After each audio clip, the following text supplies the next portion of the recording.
You see it all around the world. And our challenge is to make sure that the people who want to divide America back into us and them, instead of what we can do together, don't turn out with greater intensity than we do. And there's a reason that if there's a single country on earth where the voters of hope should triumph over the voters of fear, it should be America. So the first thing I want to say is we need more voters, and voter registration is open until October the 11th. So go register somebody between now and October the 11th. The second thing I'd like to do is just make a simple argument based on what I just did. I was asked by the family of the late president of Israel, Shimon Peres, to come to Israel to his memorial service to talk about what he meant to people who were not Israeli. He was 93 years old. And not long before he died, he did an interview with Charlie Rose, and he said, "What do you want your legacy to be?" You know what he said? "I prefer to think more about tomorrow than yesterday." In other words, to heck with my legacy, what are we going to do now? And that's what we all need to be thinking about. Not long before he died, he went with the prime minister of Israel who defeated him in a close race 20 years ago. And he just determined to make a friend out of him. And they kept working together, and they went to a dedication of a new high-tech park in Israel. Shimon Peres, at 93, had been talking to me about that project for 15 years because he wanted people to have a good job. He believed that we could do unlimited things together. You can win a lot of elections on us and them, but you can't get a darn thing done once you get there. So here's what I want to say about the economy. First of all, the Democrats have a pretty good argument. I made it 4 years ago for President Obama, but we have now had 79 straight months of job growth for the first time in decades. And as a result, finally, this year we had the biggest increase in personal income we've had in a long time. And for the first time since I left office, the biggest gains were in the bottom 80% of the workforce. So, is this a change election? Yes, it is, and it should be. But the issue is, what are we going to do? What kind of change do we need? We need to return to broadly shared prosperity. And you got to have plans to do that. Now, since 1961, since John Kennedy was elected, at the end of President Obama's term, we will have had 28 years of Republicans and 28 years of Democrats. What's the job score? Right now, it's 52 million jobs for the Democrats and 24 for the Republicans.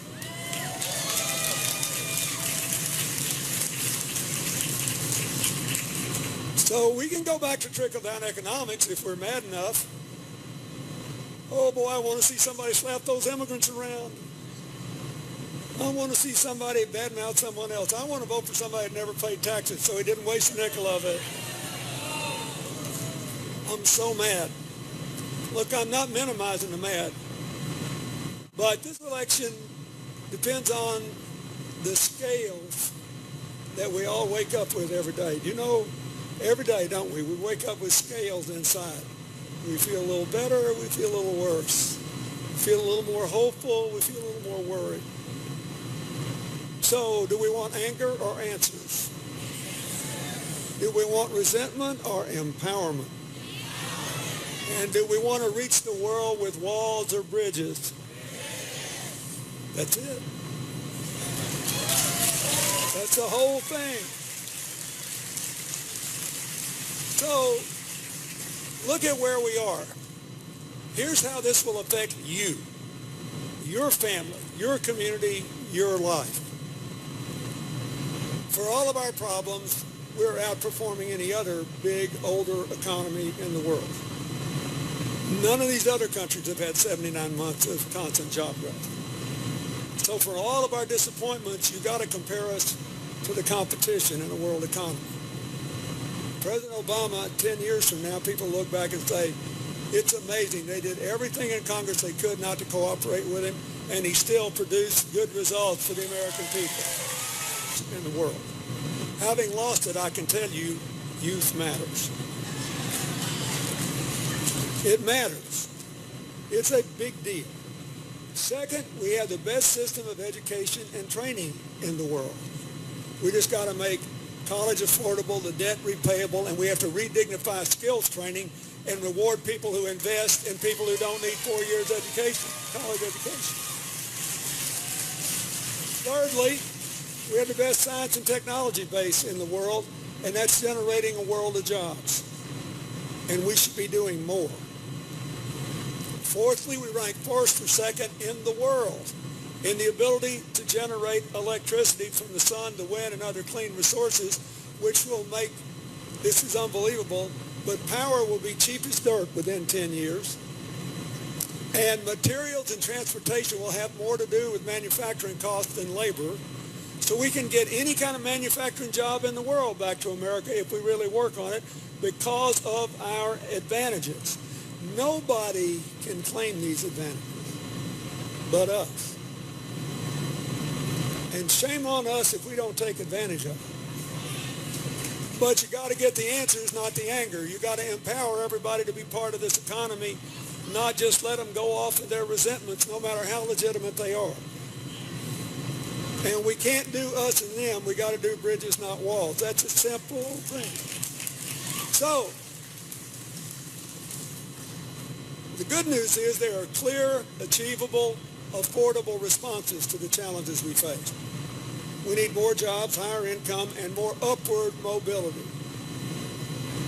I just talked to a fellow that wrote a book about Abraham Lincoln and the Civil War, and he said, with another guy they're both friends of mine, so I'll make full disclosure, but he said, I didn't think there was anything left to be learned, but I realized that one of the reasons Lincoln fought the Civil War is that in the North, there was no power elite, there was no slave labor, and it was the greatest opportunity that had ever been created in the world up to that time for ordinary people to start out poor and get into the middle class. We've got to do that again.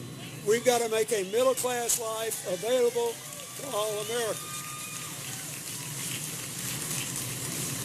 So there's only one candidate with a plan to do that. Hillary said the first thing we got to do when interest rates are lower than inflation, as they have been all these years, but they won't be forever if we keep growing like this. We've got to take advantage to rebuild our roads, our bridges, our ports, our airports, our mass transit. We ought to put up 500 million solar panels in the next 4 years and make them all in America. We ought to do these things, and we can pay for it. I'll say more about that in a minute. The second thing we need to do is to change the banking rules enough to make small business lending easy again for people. That's the number one problem now we've got. This Dodd-Frank law did a good job in trying to rein in Wall Street to keep Wall Street from bankrupting Main Street again. But it didn't do enough to make a Main Street economy again. To do that, you got to have small business lending. 2/3 of all the jobs created in America in the last 20 years have come from small businesses. The third thing we got to do is aggressively develop our manufacturing capacity. Not because we can put everybody to work in manufacturing. It's the most productive part of every economy, which means every year fewer people can produce more stuff. But because every manufacturing job is responsible for 2.5 more jobs in America. That's why we need it, and it's important. And we've got to invest in the science and technology capacity of our universities and their ability to spin off jobs. I'll give you one example from a good ways away. in Florida, they now have the third biggest undergraduate institution in the country behind the University of Michigan and Ohio State. You know what it is? Nobody knows. It's the University of Central Florida. You know why? Because they decided to concentrate on computer simulation. And they got Disney World, the Universal Entertainment Park, Global Entertainment Arts Video Game Division, and NASA and the Defense Department spend $5 billion a year there. So they figured out that's a lot of computer simulation. That is, it's cheaper to teach somebody to drive a tank, fly an airplane, or go up in space in a rocket on a simulator than the real deal. It's also safer. So they have created, listen to this, because of the university research budget, 100 more companies, new companies there. There are more jobs than anybody can shake a stick at. We can do this everywhere in America. So it's pretty straightforward what we need to do. You do all that stuff, you have more jobs, higher income, more upward mobility. If we fix the education problem, which means we need to make college affordable, the debt repayable, community college free, and skills training more available to people who don't need a four-year degree to get a middle-class income. Now, one of the great untold stories in this election, which has been dominated by press coverage over insults or tax evasion or abuse, family foundations or whatever, that has nothing to do with how your life is going to turn out. This has to do with how your life's going to turn out. The most remarkable thing that happened at the Democratic Convention was that Bernie Sanders and Hillary agreed on a common education and training plan. And here's how it works. And they agreed on how to pay for it. Free tuition at all public universities for everybody, family with a family income of $125,000 or less. That's 85% of us. Number one. Number two, free tuition at community college for everybody. Number three, debt-free graduation for 100% of us by increasing Pell Grants, work-study funds, and all that. Number four, for people who already have debt, first let everybody refinance. One of the great scandals of American life is the only debt you cannot refinance is a college debt. Nobody can justify it. I met a woman that I've been doing business with for, 12 years. A few months ago, I went in to buy a pair of jeans, and I knew she had a son graduating from one of New York's public schools. I said, how's your boy doing? She said, great. He's made great grades. He's going to get a good job. Everything's fine. I said, does he have any debt? Does he? She said, yeah, quite a bit. I said, what's the interest rate on the debt? 9%, she said. So then I said, do you have a home mortgage? She said, of course. I said, did you refinance when the interest rates dropped? She said, sure, I did. I said, what's your mortgage rate? She said, under 4. Now, you tell me how it's fair for a middle-aged person to have a mortgage under 4% and somebody just starting out life, trying to make their way, to have a college debt financed at 9%. If we did that overnight, 20 million Americans would save more than $2,000 apiece. And then, the final part of this plan is you can pay it back even if you owe $200,000 for a medical degree, let's say, no matter what you owe. You can pay it back as a fixed percentage of your income, and no matter how much you owe, you can never be required to pay more than 10% of your after-tax income a month. And if you don't pay it off after 20 years, the rest is forgiven. If you take a public service job, it's forgiven after 10 years.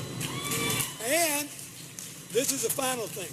If you start a small business, you get 3 years relief from debt repayment while you're building your business, so young people can start businesses again and get credit. Now, this is what this campaign ought to be about. How's it going to change your life? You agree with that? mean, I'm sort of old-fashioned. I happen to think the election ought to be about the voters and their future and what they're going to do. The fundamental other problem we have to face, you can see in the Wells Fargo bank scandal, in Mr. Trump's bankruptcies and apparently paying no taxes, and in what happened to Carrier Air Conditioning in Indiana. So, and if you want a simple sentence, one of the things that's holding back equal opportunity in America is that financing, which we all need. We need a vibrant finance sector. But you cannot let the finance tail wag the economic dog. And when the tail wags the dog will never move in the right direction. The dog will go around in circles, and only the tail will like it. Now, right? That is what the problem is. So I'll give you an example. So Wells Fargo first was one of the most admired banks in America because they didn't go all in on the subprime mortgage deal and didn't play a major role in the crash. But it turned out they decided to make the money by opening all these anonymous accounts and never telling their customers and overcharging them the fees. So they didn't commit one sin and they did commit another. Why? Because they're all being dominated by these rich sellholders who demand a profit in a year and a day, and they pay the chief executives based on that so they can sell their stock whenever they want, and if they hold it a year and a day, they get a lower tax rate. That's what happened. In Mr. Trump's case, his casinos failed, so lots of people got hurt, but he didn't because he continued to live a lifestyle and didn't pay any taxes or nowhere near enough. In the Carrier case, in some ways the worst of all. You remember what happened there? It was in Indiana, but they had a unionized workforce. They laid off 2,100 people. They said they're going to move their products to Mexico. Production, because the labor was cheap. What they didn't say was this. That division, which makes furnaces, not air conditioning, made $2.9 billion last year. And the profit margins were increasing. And the union said, look, this is peanuts. We can save you $65 million a year. We'll just change the work schedules. Let us do that. And they still didn't do it. You know why? Because they were in the grip of the money tail. And the rich shareholders wanted their money back in a hurry and refused to give the president of the company his bonus, even though the company was pulling a lot, unless they got their money back on time. And the only way they thought they could do it was to break the union. So they threw 2,100 people under the bus. So what does Hillary want to do about that? Stop the tail from wagging the dog. In other words, say, if you leave the country under those circumstances, there should be a tariff on your products coming back.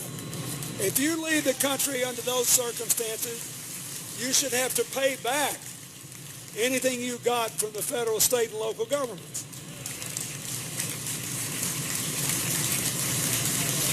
And why are we giving this super low tax rate if you hold the stock for a year and a day? She wants to raise the taxes on stock sales in a hurry and lower them for people who hold their stock for 5 years or longer so these companies can start working for their workers and their customers and their communities again. Think about it. In the Carrier case, the workers got hosed. In the Wells Fargo case, the customers got hosed.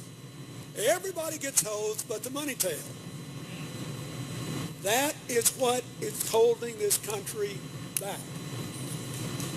So, Hillary says, this is really important. I'm not just for raising corporate taxes. I want to lower them if they help America grow. So, lower taxes for companies that share their profits with their employees. Lower taxes for companies that keep training their workers so they become more productive and more valuable to the company and more able to get higher wages. And lower taxes if they invest in places that have been left out and left behind, from poor neighborhoods in Detroit and Flint to coal country to Indian country. You want to make lower taxes, put your money where America needs a job, and we will lower your taxes. Now,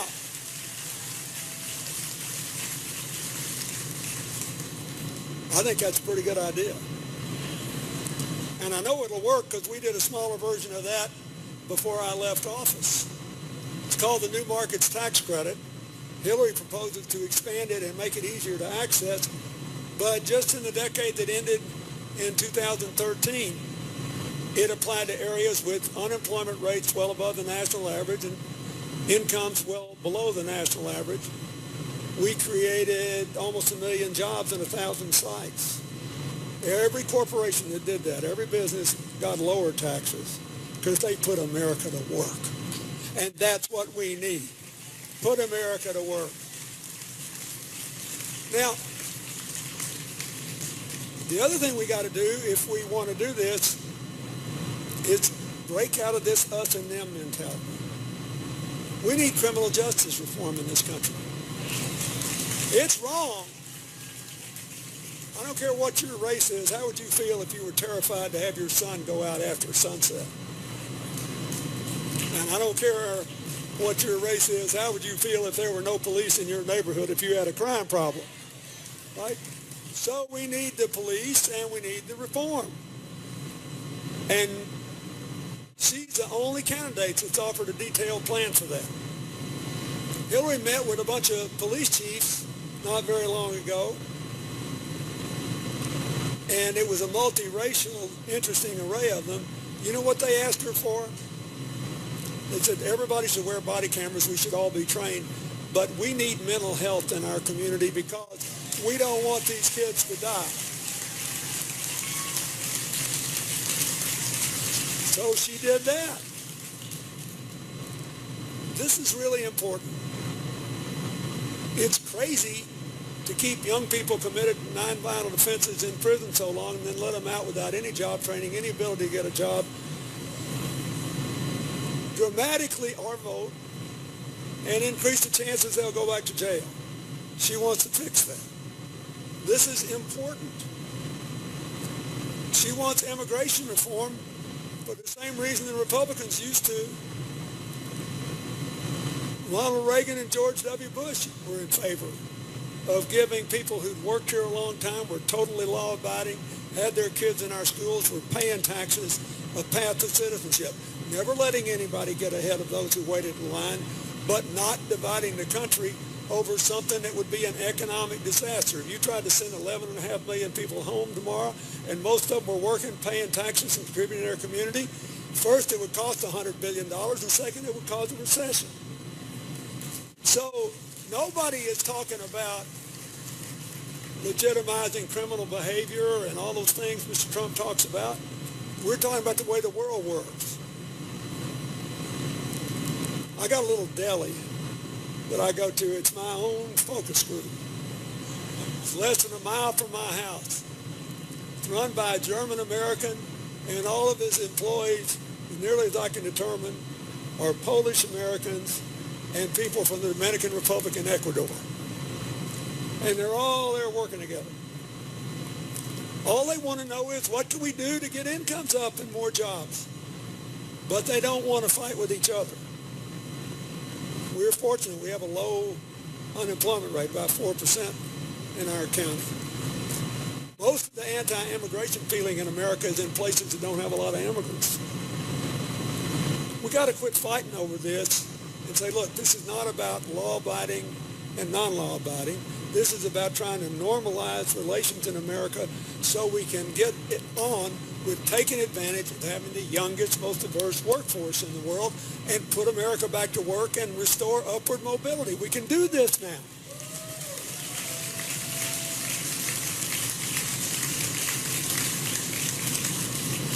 And I guess I ought to say this. I think it's pretty important to elect a president who will put people on the Supreme Court that want to expand voting rights, not restrict them.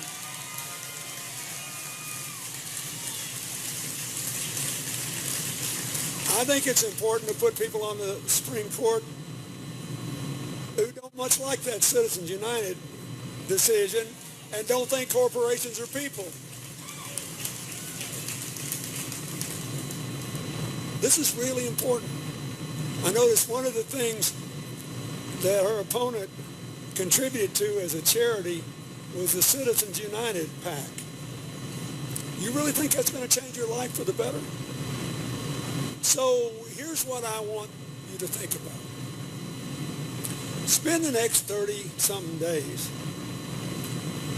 asking people to vote for Hillary because she's the only person that's got a plan that will create jobs, raise incomes, increase upward mobility, reduce inequality, and reduce all this poison that's in our political system. And she's the only person, in spite of how bad they've been to her, who has consistently gotten Republican as well as Democratic support for every single thing she ever passed in Congress as a senator or a Secretary of State.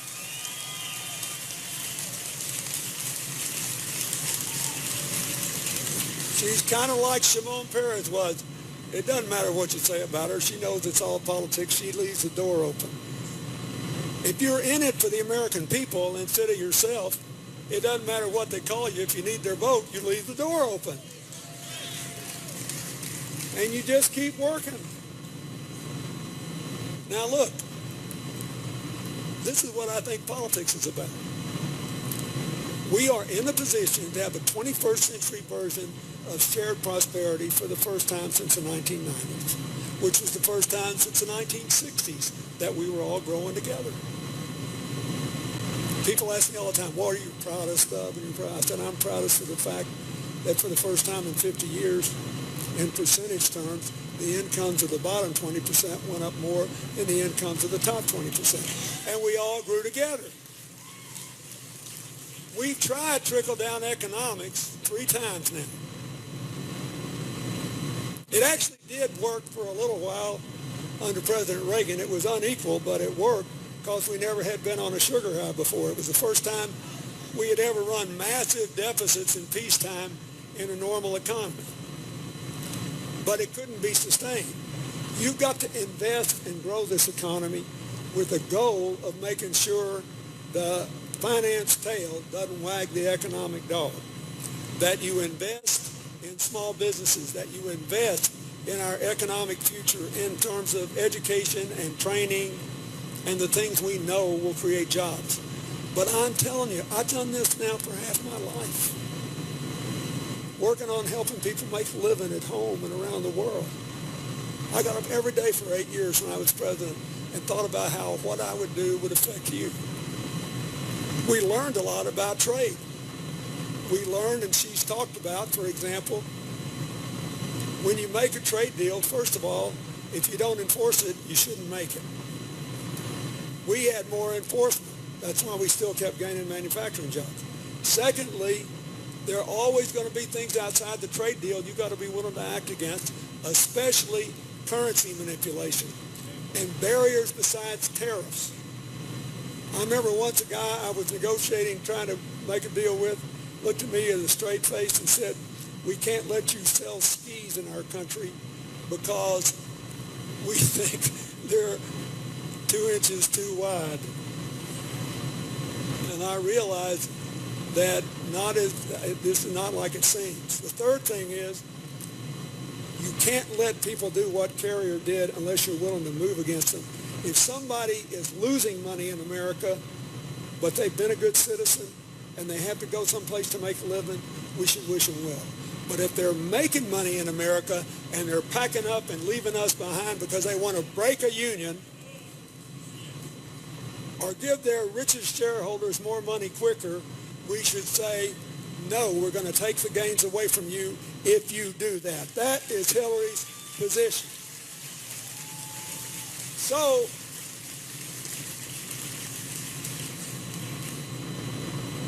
what I want more than anything else is is for the American people to believe that our country is the best positioned country for the 21st century. I want people to believe we can have shared prosperity again. We can have upward mobility again. That's the change we need. You are going to get change. The question is, what kind of change are you going to get?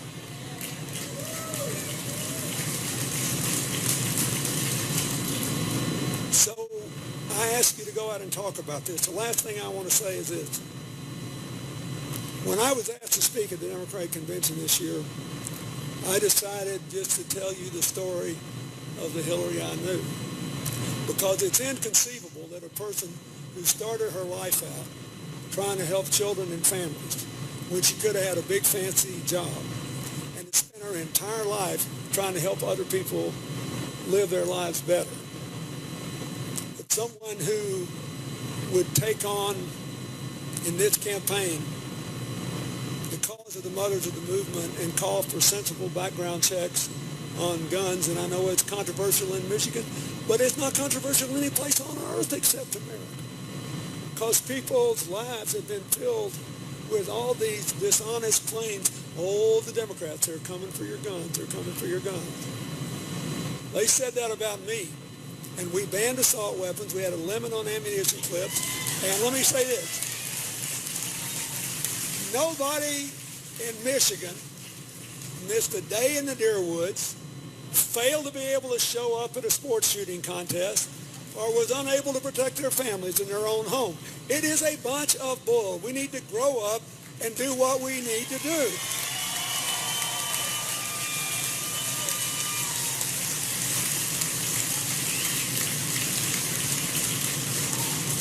When I was governor of Arkansas, we had to basically close the schools on the first day of deer season in half the state because nobody was going to show up anyway.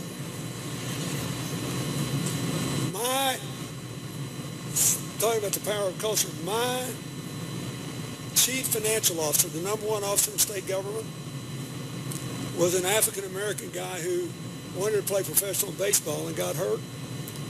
He took off the first day of deer season every year. He said, I'll take this job as long as I can have the first day of deer season off. I'll never forget when Dick Cheney got involved in that shooting incident. I'll never forget, this guy told me, one day I said I'd go turkey hunting because I'd never been before. He said, I wouldn't do that if I were you.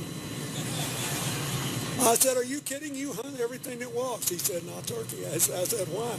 He said, you know how you got to dress, don't you? You got to wear camouflage, gloves, and a little thing over your head that looks like a male version of a burqa where you look this. He said, that's because turkeys can see better than people. But people got the guns. That doesn't make any sense to me. I'm not going to do that. Otherwise, he was all in.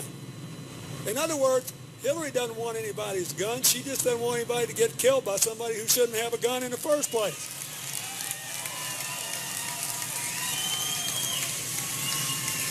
So, that's what I want you to go talk to people about. The big difference in this campaign on all these personal things, you need to make it simple. Her strongest supporters are the people who know her best. People who grew up with her. The people she lived and worked with in Arkansas who've gone all over this country at their own expense. Many of them could barely afford it to campaign for her. She hadn't lived there in a long time. People she served as a senator from New York. People she worked with in the State Department.